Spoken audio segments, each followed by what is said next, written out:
నమస్కారం. అతి సామాన్యుల అసమాన గాథల సమాహారం ఈటీవీ జయహోకు స్వాగతం. వజ్రోత్సవ వయసులో వజ్ర సంకల్పం తీసుకుంది. వలస పాలన చిదిమేసిన చేనేతను ఆమె తిరిగి వెలిగించింది. కనుమరుగైన మల్కా చేనేత వస్త్రాన్ని పరిరక్షించింది. ఇక ఉరిమే సమస్యలను తరిమి కొట్టింది ఉత్తరాఖండ్ యువతి. తండ్రి వదిలేసిన కాడి భుజాన వేసుకుంది. ఉద్యాన సేద్యంలో అపూర్వ విజయాలు సాధించింది. పశ్చిమ బెంగాల్లో చిన్న వయసులో దర్శకురాలైంది ఓ చైతన్య దీప్తి. డాక్యుమెంటరీలతో దుమ్ము రేపుతోంది. ముగ్గురు మహిళా విజేతల స్ఫూర్తి కీర్తి కథనాలతో మీ ముందుకు వచ్చింది జయహో. అగ్గిపెట్టెలో 6 గజాల చీరను అమర్చిన ఘనత మన చేనేతది. కానీ బ్రిటిష్ పాలకులు విత్తనం మాదే పెత్తనం మాదే అన్నట్లు వ్యవహరించి సేద్య రంగంలో వెన్నువిరిచారు. స్వదేశీ చేనేత పరిశ్రమలను దారుణంగా దెబ్బతీశారు. తెలంగాణ గడ్డ మీద సిరిసిల్ల మల్కా చేనేత వస్త్రాల ఉనికే ప్రశ్నార్థకమైంది. ఈ దశలో ఉజ్రమ్మ అనే ఆపద్బాంధవి రంగంలోకి వచ్చారు. మల్కా చేనేత వస్త్రాలకు కొత్త సొగసులద్దారు. దేశ చేనేత పరిశ్రమ గత వైభవానికి తపన పడే ఉజ్రమ్మ పలుకులు. 20 ఏళ్లుగా ఇదే తపన.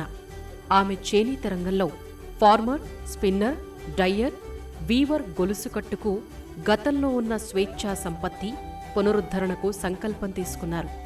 గతంలో వెలుగు వెలిగిన మల్కా వస్త్రాలను మళ్లీ మెరిపించాలని నిశ్చయించారు.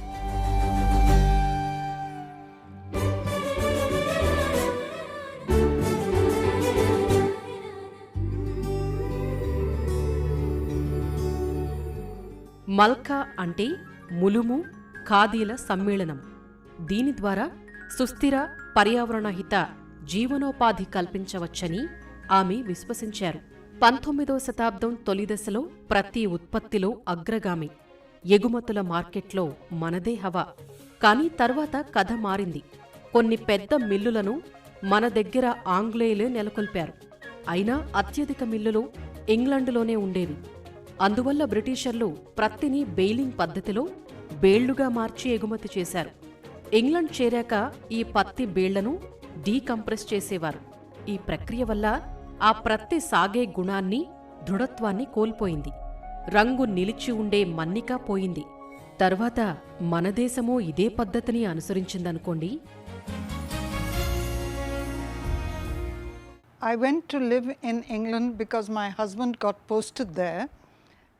నా భర్తకు ఇంగ్లండులో ఉద్యోగం రావడంతో నేనక్కడికి వెళ్లాను. అప్పటికి 10 ఏళ్లు, 14 ఏళ్ల 2 పిల్లలున్నారు. అక్కడున్నప్పుడు హైదరాబాద్కు, మన దేశానికి దూరమయ్యానన్న బెంగ ఉండేది. ఇక నేను నాకంటూ వ్యాపకాలు నేర్చుకున్నాను. ఇంగ్లాండులో బంగారపు పని నేర్చాను. బంగారు, వెండి ఆభరణాలు, వెండి కళాఖండాల తయారీని నేర్చాను. లండన్లో లండన్ పాలిటెక్నిక్, ఇంకా గోల్డ్ స్మిత్ పనిలో ప్రసిద్ధమైన క్యాథరిన్ మ్యాన్హైమ్ దగ్గర నైపుణ్యాలు అద్దుకున్నాను. నేను ఇంగ్లండులో 10 ఏళ్లున్నాను. హైదరాబాద్ తిరిగి వచ్చి స్థిరపడ్డాం. అప్పుడిక్కడ చేతివృత్తుల కళాకారులను కలిశాను. కొండపల్లి, ఏటికొప్పాక బొమ్మల కళాకారులతో మాట్లాడాను. భారత ప్రభుత్వ సంస్థకు పనిచేసే చేనేత వృత్తి పనివారితో సంభాషించాను. లేపాక్షి షోరూంలకు తిరిగి డిజైన్లను సూచించాను. లేపాక్షి కళాకారుల నుంచే కళాఖండాలు నేరుగా కొనేలా సూచనలిచ్చాను.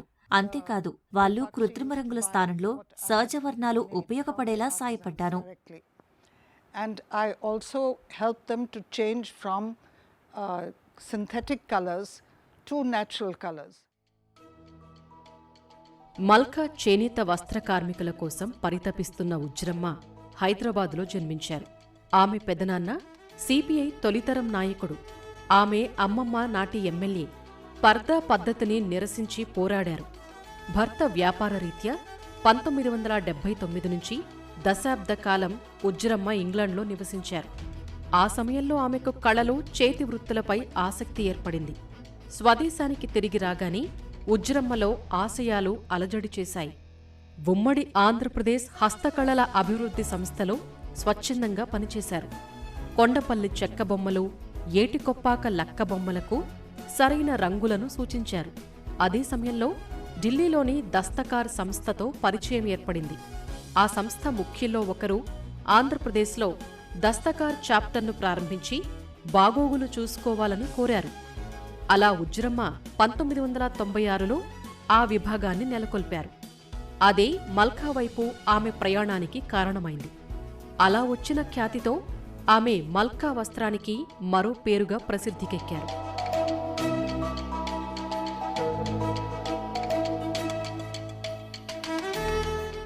అత్యుత్తమ ఢాకా మస్లిన్, చింజ్ రకాలను ఐరోపాకు ఎగుమతి చేశాం మనం. కానీ మన దేశ నిజమైన బలం నేత కార్మికులు తమ కోసం నేసే ముతక వస్త్రాల్లోనే ఉంది. మెరుగైన ఈ స్వదేశీ వస్త్రాల తయారీ తమ దేశంలో ఉత్పత్తి రంగానికి నష్టం చేయవచ్చని బ్రిటిషర్లు ఆందోళన చెందారు. 1980లలో కొందరు శాస్త్రవేత్తలు patriotic and peoples oriented science and technology ఫౌండేషన్ను స్థాపించారు. పీపీఎస్టీగా ప్రసిద్ధమైన ఈ సంస్థ ఉజ్జరమ్మ ప్రత్తి పరిశోధనలకు సహకారం అందించింది. చేనేత వస్త్రాలే ప్రజలకు ఆర్థిక ఆలంబన అనే భావనతో విభిన్నమైన నూలు అభివృద్ధిపై దృష్టి పెట్టారు. ఆమె దస్తకార్ ఆంధ్రప్రదేశ్ చాప్టర్తో కలిసి పనిచేస్తున్నప్పుడే ఒక గొప్ప భావన పుట్టింది. కేవలం కనుమరుగైన వస్త్రకళకు పూర్వ వైభవం తేవటమే కాదు, ఆర్థిక సుస్థిరత ఇచ్చే భరోసాగా తీర్చిదిద్దారు. ప్రత్తి మీద ప్రయోగాలు చేశారు.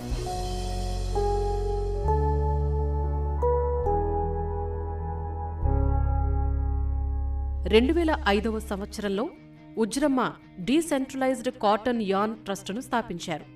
చేనేత కోసం ప్రత్యేకంగా నూలు తయారీకి ఈ ట్రస్టు ఏర్పాటైంది. గతంలో ఉన్నట్లే ఫార్మర్, స్పిన్నర్, డయ్యర్, వీవర్ గొలుసుకట్టు పునరుద్ధరణ ట్రస్టు మరో ప్రధాన ధ్యేయం. ఉత్పత్తి సాధనాల యాజమాన్యతను గొలుసుకట్టులో ఉండేవారికే చెందాలన్నదే ఆమె ఆలోచన. అలా పుట్టిందే మల్కా. ఫ్రీడమ్ ఫ్యాబ్రిక్గా పిలిచే మల్కాలో మరెన్నో విశేషాలున్నాయి. మల్కా వస్త్ర తయారీలో గతంలోలా ప్రతి మృదుత్వాన్ని దెబ్బతీసే ప్రక్రియకు ఉజ్జరమ్మ స్వస్తి చెప్పారు. నాణ్యత, దృఢత్వం, రంగు నిలిచేలా మన్నిక తేవటానికి ప్రాధాన్యమిచ్చారు. మరో ముఖ్యాంశమేమిటంటే మల్కా వస్త్ర తయారీలో సహజ రంగులనే వినియోగిస్తున్నారు. While I was in England, I was also researching into నేను ఇంగ్లాండ్లో ఉన్నప్పుడు భారత్లో చేనేత వస్త్రాలపైన పరిశోధనలు సాగించాను. ప్రపంచంలోనే అత్యధిక చేనేత ఉత్పత్తి కేంద్రాలు మన దేశంలో ఉన్నాయని తెలుసుకున్నాను. మొహంజోదారో నాగరికత కాలం నుంచి చేనేత భారత్కు చేనేత పరిశ్రమే పెద్ద పరిశ్రమ అని గ్రహించారు. మన నేత వస్త్రాలను దేశ విదేశాలకు ఎగుమతి చేశాం. సిరామిక్స్ చైనా ప్రత్యేకత, అలాగే చేనేత ఇండియా ప్రత్యేకత. ఇదంతా నాకెంతో ఆసక్తిగా అనిపించింది. నా ఆసక్తి చరిత్ర మీద మాత్రమే కాదు, నా ఆసక్తి చేనేత పరిస్థితి ఇవాళ ఎలా ఉందన్నదే. not only in the history, but in what was happening today in the world of cotton handloom weaving. పురుషులు, మహిళలు, పిల్లల కోసం ప్రత్యేక వస్త్రాలు వచ్చేశాయి. ఇందులో విఖ్యాత డిజైనర్లు సవ్యసాచి, వెండెల్ రెడ్రిక్స్ పోటీ పడుతున్నారు. It was not very easy for an outsider. ఎక్కడో బయట్నుంచి వచ్చిన నాలాంటి వ్యక్తి నేత కార్మికులతో సంబంధాలు ఏర్పరచుకోవడం అంత తేలిక కాదు. నేత కార్మికులు ఎక్కువగా మాస్టర్ హ్యాండ్లూమ్ వీవర్ అజమాయిషీలో ఉంటారు. వాళ్ళు మరో చోట పనికి వెళ్తామంటే మాస్టర్ వీవర్ అంగీకరించడు. అలాంటప్పుడు సహకార సంఘాలే శరణ్యం. కానీ అవి బయట వాళ్లను త్వరగా నమ్మవు. అప్పుడు నేను నేటి మంచిర్యాల చెన్నూరులో మాస్టర్ వీవర్ పెత్తనం కింద లేని 6గురిని సమీకరించాను. వారితో కలిసి బృందం ఏర్పాటు చేశాను. మేం సహజ వర్ణాలద్దిన చేనేత వస్త్రాల ఉత్పత్తి ప్రారంభించాం. వాటిని పెద్ద నగరాల్లో విక్రయించాం. అప్పట్లో సహజరంగులు అద్దిన చేనేత వస్త్రాలు లేనేలేవు. ఈ చేనేత వస్త్రం మన చరిత్రలో ఒక భాగమని ప్రజలు గ్రహించలేదు. సహజ వర్ణాలు అద్దిన వస్త్రాలను ధరించడం మానేశారు. ఢిల్లీ, ముంబై, చెన్నై ఎక్కడా ప్రభుత్వ వస్త్ర ప్రదర్శనలు చేపట్టినా మేము సహజ రంగులతో కూడిన వస్త్రాలనే ప్రదర్శించాం. మేము అలా చేనేత రంగంలో ప్రవేశించాం. Only stall that had natural dyed cloth. So that's how my entry into handloom weaving began. అలా వచ్చిన 5 ఏళ్లలో నెలకు 2500 మీటర్ల నుంచి 10,000 మీటర్ల దాకా నేశాం. మేం నెలకొల్పిన మల్కా ట్రస్టు ఆధ్వర్యంలో 120 మంది చేనేత కార్మికులు నూలు తయారీలో పనిచేశారు. లాక్డౌన్ సమయంలో నేత కార్మికులను ట్రస్టు సొంత డబ్బుతో ఆదుకుంది. So now in this space what we want to do is we want to do a lot of experimentation. ప్రస్తుత పరిస్థితులలో మేం అనేక ప్రయోగాలు చేయాల్సి ఉంది. మా నినాదమల్లా సామాన్యుడి మల్హా తయారీ. మన ప్రజలతో మా ప్రయాణం, మా అనుభవాలు వారి కోసం వెచ్చిస్తాం. కేవలం మార్కెటింగే కాదు, నూలు వడకటం నుంచి నేత వేసిన దాకా మల్కా వస్త్ర ఉత్పత్తి గురించి మాట్లాడదలుచుకున్నాం. నూలు ఒడికే వారి నుంచి నేత వేసేవారి వరకు ఈ ప్రక్రియలో భాగస్వామ్యుల్ని చేయదలుచుకున్నాం. ప్రయోగాలే చేస్తాం. ఇదేదో ఒక్క వస్త్రముక్క చరిత్ర కాదు, మీరు దీన్ని వస్త్ర పరిణామ చరిత్రగా చూడాలి. process, so that you don't see just a piece of cloth, you see the whole history behind it. ఉజ్రమ్మ మాటల మనిషి కాదు, చేతల మనిషి. తన కృషికి తగిన ఫలితాలను తన జీవితకాలంలో చూడలేకపోవచ్చు. అయినా ఆ కృషి నిలిచిపోలేదు. A message that I would like to convey, నా సందేశం ఏమిటంటే, దేశంలో చేతివృత్తుల కళాకారుల పని ఎంతో కీలకం. వారు ఉత్పత్తి చేసిన దాన్ని ఉత్పత్తిగానే చూడవద్దు. ఆ వస్తువు తయారీలో అనేక మంది భాగస్వామ్యం ఉందని గ్రహించాలి. వారిని ప్రోత్సహించాలి. వారు అందులో కొనసాగేలా మేం వారికి సాయపడాలి.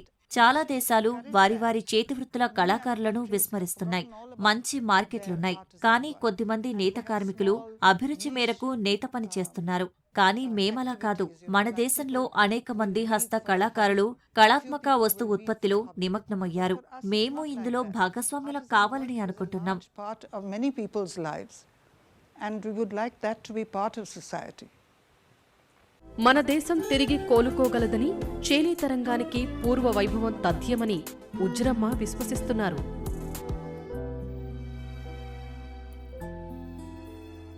కలం పట్టే చేతులు హలం పట్టాయి. బడికి వెళ్లి చదువుకోవాల్సిన అమ్మాయి బతుకుబడిలో చేరింది. అనారోగ్యంతో కన్న తండ్రి మూలన పడితే సేద్యం బాధ్యతలు తను తీసుకుంది. కుటుంబానికే పెద్ద దిక్కుగా నిలిచింది ఆ ఉత్తరాఖండ్ యువతి బబితా రావత్.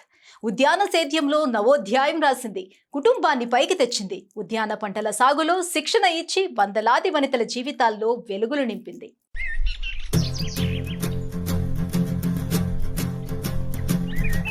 ఈమె పేరు బబితా రావత్. ఊరు ఉమ్రేలా, ఉత్తరాఖండ్ రాష్ట్రం. ఇది రుద్రప్రయాగ్ జిల్లాలో చిన్న పల్లెటూరు. తండ్రి సన్నకారు రైతు.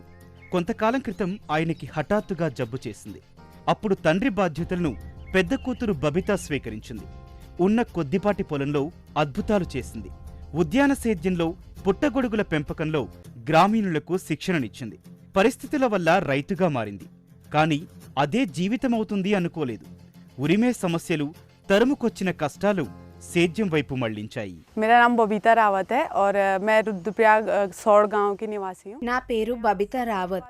మాది రుద్రప్రయాగ్. నేను సేద్యం పని చేపట్టాను. ఇంకా పుట్టగొడుగుల పెంపకం ప్రారంభించాను. మరోవైపు పశుపోషణ పని ఉండనే ఉంది. నేను 15 ఏళ్ల వయసులో సాగు పని మీద దృష్టి పెట్టాను. గ్రామస్తులంతా పొలం పనులకు వెళ్లి ఎంతో కొంత సంపాదిస్తున్నారు. కానీ సంప్రదాయ సేద్యంతో పెద్దగా రాబడి లేదు. ఆదాయం పెరగటం లేదు.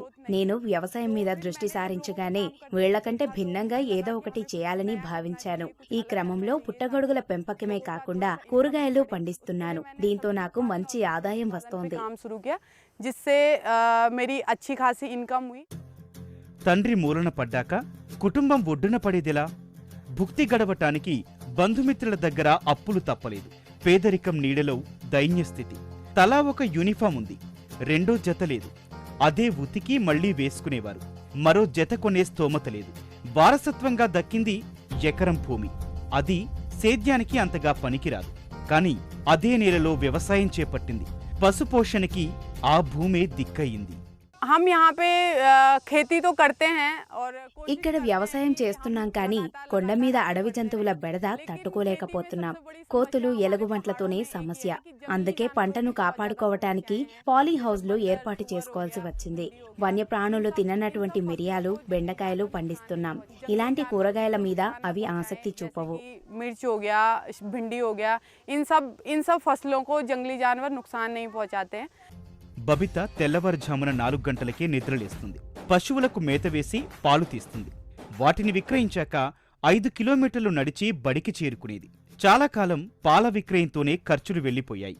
ఎట్టకేలకు పొలం దున్నే ఎద్దుల జత సమకూరింది. సంప్రదాయ నాగలితో దుక్కి దున్నటం ఆరంభించింది. వ్యవసాయంలో కొత్త పోకడలతో ఆదాయం పెరుగుతోంది.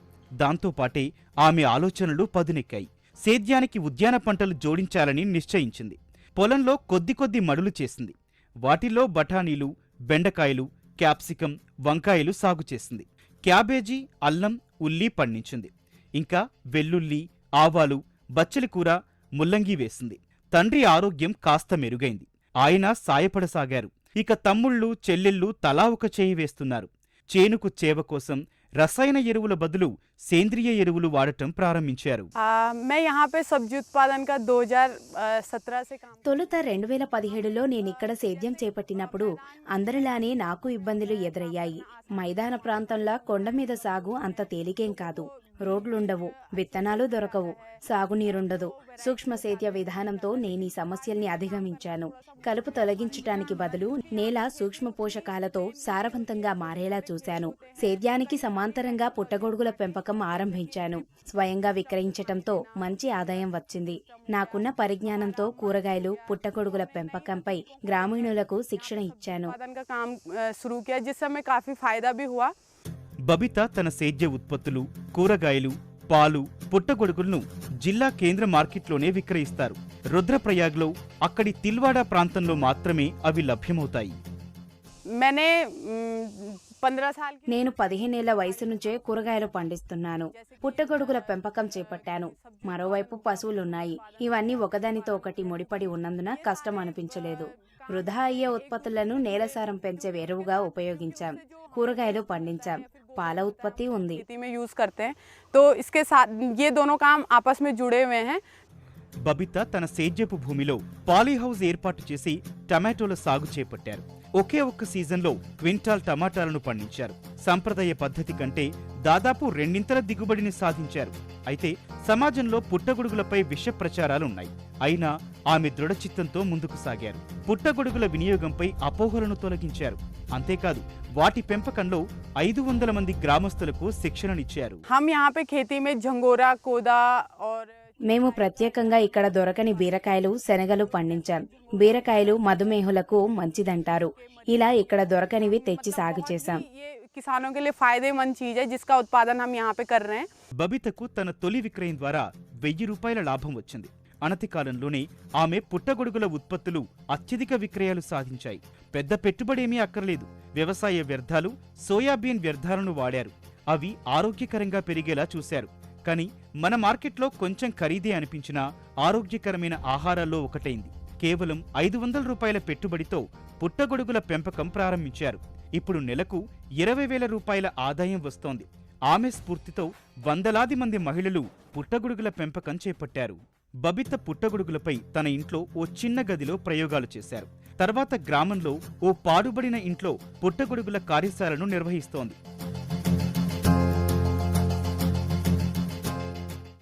ఇవాళ బబిత వ్యవసాయ అనుబంధ రంగాల్లో వందలాది మంది మహిళలకు స్ఫూర్తిదాత. పుట్టగొడుగులు, కూరగాయల సాగులో వారికి శిక్షణ ఇచ్చింది. విశిష్ట మహిళలకు ఉత్తరాఖండ్ ప్రభుత్వం ఏటా ఇస్తోన్న పురస్కారం బబితా రావత్ను వరించింది. సేద్యంలో యువతకు స్ఫూర్తితను. అలాగని చదువు లేదనుకోవద్దు. బబిత పోస్ట్ గ్రాడ్యుయేషన్ పూర్తి చేశారు. వ్యక్తిగతంగానూ గొప్ప విజయాలున్నాయి. 3 చెల్లెళ్ల పెళ్లిళ్లు చేశారు. చిట్టి చెల్లెలు, తమ్ముడు తమ చదువులు నిరాటంకంగా కొనసాగిస్తున్నారు. బబిత ఒక విజేత. పురుషాధిపత్య వ్యవసాయ రంగంలో రాణించింది. రాణిగా వెలుగొందుతోంది. తమ కుటుంబ జీవితం గాడిన పడినందుకు సంతోషంగా ఉంది. జిల్లాలో రైతాంగానికి ఉద్యాన సేద్యంపై శిక్షణ ఇచ్చినందుకు తనకు సంతృప్తిగానూ ఉంది. ఓ సాధారణ యువతి లఘు చిత్రాల దర్శకురాలై వెలిగిపోతుంది. బెంగాలీ అమ్మాయి ఫర్హా ఖతూన్ స్త్రీ హృదయ వేదనకు అద్దం పట్టే డాక్యుమెంటరీలు తీస్తోంది. లఘు చిత్రాలను పెద్ద చిత్రాల కంటే శ్రద్ధగా తెరకెక్కిస్తోంది. తొలి డాక్యుమెంటరీకే పురస్కారం వరించింది. తను తీసిన హోలీ రైట్ సహా అనేక లఘు చిత్రాలు దేశ విదేశీ సినిమా పండుగల్లో ప్రదర్శితమై ప్రశంసలు పొందాయి. అలుపు తన శరీరానికే కాని మనసుకు కానే కాదు. ఇదే చెప్తోంది ఈమె. తనకంటే బరువైన బ్యాగ్ను నెమ్మదిగా కిందికి దించింది. నిద్రలేమితో అలసిన ఆ కళ్ళు దృశ్యాల కూర్పుపై దృష్టి సారించాయి. చిత్రీకరించిన దృశ్యాలను మరోసారి సరిచూసుకుంటోంది. చిన్న వయసు అమ్మాయని తక్కువగా అనుకోద్దు సుమా. ఈమె ఎవరనుకున్నారు? బెంగాలీ చైతన్య దీపిక ఫర్హా ఖతూన్. మేదినిపూర్గా పిలుస్తున్న మిడ్నపూర్ వాసి. డాక్యుమెంటరీ చిత్రాల రూపశిల్పి. సామాజిక అంశాలతో లఘు చిత్రం తీసి జాతీయ చలన చిత్రోత్సవ పురస్కారం పొందారు. అంతేకాదు అవార్డు వచ్చిన తన తొలి లఘు చిత్రం ion బోనీకి సహదర్శకురాలు. 2009 when I came to study. నేను 2009లో రూప్కళా కేంద్రంలో ఫిల్మ్ మేకింగ్ కోర్సు చేశాను. అంతకుముందు మెడ్నాపూర్లో అనూహ్యంగా స్వల్పకాలిక కోర్సులు ప్రవేశపెట్టారు. వాటిలో నేను జర్నలిజం, మాస్ కమ్యూనికేషన్స్ ఎంచుకున్నాను. ఎంతో ఆసక్తిగా అనిపించింది. కొత్త చదువు కదా, నన్ను అందులో చేర్పించేందుకు అమ్మా నాన్న తటపటాయించారు. కానీ మెడ్నాపూర్ జర్నలిస్టులు నాకెంతో ప్రేరణ ఇచ్చారు. Star Anand wrote that time. So they all came and they really inspired me. Farha Khatoon holy rights లఘు చిత్రం 6 ఏళ్లు తీశారు. ఇదేదో భారీ హంగుల బహుభాషా చిత్రం కాదు, కేవలం ఒక డాక్యుమెంటరీ. తన మొట్టమొదటి డాక్యుమెంటరీ ఐయామ్ బోనీ తర్వాత ది జంగిల్ మ్యాన్ లోయ, ఇవన్నీ వేటికవే సవాళ్లతో కూడినవి. ఎంతో పరిశోధన, వరుస ప్రయాణాలు అవసరమయ్యాయి. ఇదేమైనా చిన్ననాటి కళ లేక ప్రేరేపించిన ఘటన ఏదైనా ఉందా, ఎవరైనా స్ఫూర్తినిచ్చారా అనేవి విమర్శకుల సందేహాలు. It's very powerful because the same story. డాక్యుమెంటరీలే చాలా శక్తివంతమైనవని నేను గట్టిగా నమ్ముతాను. నేను తీసిన ఐయామ్ బోనీ చిత్రం చూస్తే ఇది అర్థమవుతుంది. వాస్తవిక గాథ. అసలు ఇటువంటి మనిషి ఈ సమాజంలో ఉంటాడని బోధపడుతుంది. అతడు ఏది చెప్పినా పచ్చిగా, నిజంగా, నిక్కచ్చిగా ఉంటుంది. లఘు చిత్రాలలో నన్ను ఆకట్టుకునేది ఇదే. నిజానికి ప్రజలను కదిలించేది ఇదే. ఐయామ్ బోనీ సినిమాను తెరకెక్కించకముందు, ఆ తర్వాత నేను ఆ మనిషిలో మార్పులు చూశాను.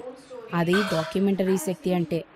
Couple of changes that happened, when people saw Iron Body. Farah దర్శకత్వం వహించిన 3వ డాక్యుమెంటరీ హోలీ రైట్స్ తొలిసారిగా ఢిల్లీలో IAWRT ఏషియన్ విమెన్స్ ఫిల్మ్ ఫెస్టివల్లో ప్రదర్శించారు. అంతేకాదు ఇండోనేషియాలో 15వ Jogja NETPAC Asian film ఫెస్టివల్లో, 2020లో గోవా ధర్మశాల అంతర్జాతీయ చలన చిత్రోత్సవంలో ప్రదర్శించారు. ఇంకా జర్మనీలో HOF 54వ చిత్రోత్సవంలో, కోల్కతా, మదురై చలన చిత్రోత్సవాల్లో ప్రదర్శితమైంది. Might sound surprising. What happens, every day we encounter. ఇది మీకు వింతగా అనిపించవచ్చు. అనునిత్యం మనకు అనేక సమస్యలు ఎదురవుతాయి. అసలే ఇది సోషల్ మీడియా యుగం కదా. ఎన్నో సంఘటనలు మనల్ని కదిలిస్తాయి. నన్ను చేరిన వాస్తవిక కథలే నా డాక్యుమెంటరీలు. ఆ కథలు నన్ను ఏళ్లుగా వెంటాడాయి, అలాగే ఉండిపోయాయి. అవే నా డాక్యుమెంటరీలకు స్ఫూర్తిగా నిలిచాయి. నా దగ్గరికి వచ్చిన కథలనే లఘు చిత్రాల రూపంలో తెరకెక్కించాను. ఇదెలా జరిగిందో తెలియదు, కానీ అది వాస్తవం. Fiction, but these, whatever I have done, these came to me in documentary form only. I don't know how this happened, but that's the story. మధ్యతరగతి కుటుంబం నుంచి వచ్చిన ఫర్హా ఖతూన్ కఠిన మార్గం ఎంచుకుంది. కథ, వినోద ప్రధానం కాని డాక్యుమెంటరీల విభాగానికి వచ్చి విజేతగా ప్రయాణం కొనసాగిస్తోంది. ఈమె విజయాలు యువ కెరటాలకు స్ఫూర్తి, మన దేశానికి గర్వకారణం. I don't know what will be my next project. నా తదుపరి ప్రాజెక్టు ఏమిటో నాకే తెలియదు. ఏ షూటింగ్ లేకుండా ఇలా గడిపి చాలా కాలమైంది. సాధారణంగా నేను నా చిత్రాలకు 4 ఏళ్ల వ్యవధి తీసుకుంటాను. కానీ అసలు షూటింగే లేకుండా ఉండటం ఇదే తొలిసారి. నా దగ్గర 2 లఘు చిత్రాల ప్రాజెక్టులు పెండింగ్లో ఉన్నాయి. ఎప్పటికి పూర్తవుతాయో తెలియదు. అనుకోకుండా ఒక కాల్పనిక కథ వచ్చింది. తర్వాత నేను చేయబోయే ప్రాజెక్టు ఖాయంగా అదే కావచ్చని భావిస్తున్నాను. So that's all. I'm not very sure what I'm going to work on next.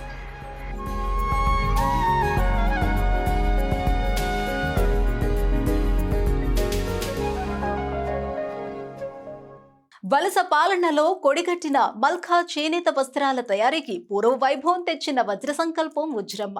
సేద్యంతో కుటుంబం సహా సమాజానికి చేయూతనిచ్చిన విజేత బబిత. చిన్న డాక్యుమెంటరీలు తీసి వనితల శ్రేయస్సుకు కృషి చేస్తున్న ఫర్హా ఖతూన్. ముగ్గురు సామాన్యులే వినూత్నంగా అడుగులు వేసి విజేతలయ్యారు. మరిన్ని కథనాలతో వచ్చే వారం జైహోలో మళ్ళీ కలుద్దాం. నమస్కారం.